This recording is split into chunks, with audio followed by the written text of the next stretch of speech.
કોંગ્રેસના આરોપનો ગૃહમંત્રી હર્ષ સંઘવીએ જવાબ આપ્યો છે। ગૃહમંત્રી હર્ષ સંઘવીએ કહ્યું છે કે કોંગ્રેસ દ્વારા આરોપ લગાવ્યો હતો કે ગુજરાત ડ્રગ્સ પ્રવેશ દ્વાર છે। તેના જવાબમાં હર્ષ સંઘવીએ કહ્યું હતું કે કોંગ્રેસ પકડવા ગયું હતું ડ્રગ્સ।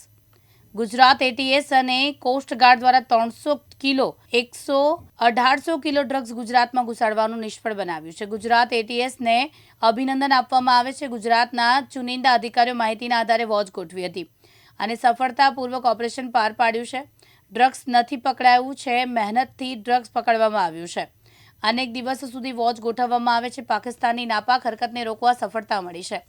આ દિશાથી અનેક ઓપરેશન પાર પાડ્યા છે।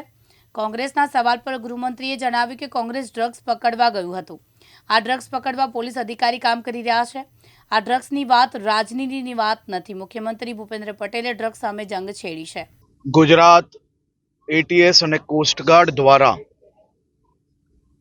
પાકિસ્તાનમાંથી ભારતની સીમામાં 300 કિલો 1800 કરોડની કિંમતનું ડ્રગ્સ ઘુસાડવાનો પ્રયાસ નિષ્ફળ કરવા બદલ હું ભારતીય કોસ્ટગાર્ડ અને ગુજરાત એટીએસની ટીમને ખૂબ ખૂબ અભિનંદન પાઠવું છું। ગુજરાત પોલીસના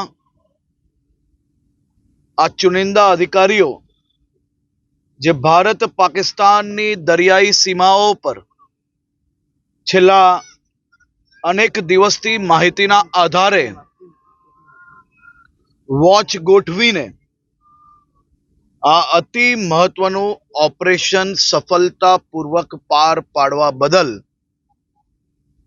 રાજ્યના સૌ નાગરિકો વતી સૌ પોલીસના જવાનોને ખૂબ ખૂબ અભિનંદન પાઠવું છું।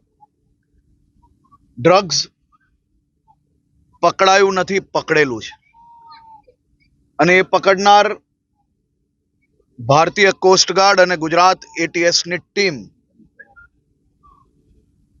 ખૂબ મહેનત થકી આ ડ્રગ્સ પકડવામાં સફળતા પ્રાપ્ત થઈ છે। ભારે તોફાની દરિયામાં આ ગરમીના સમયે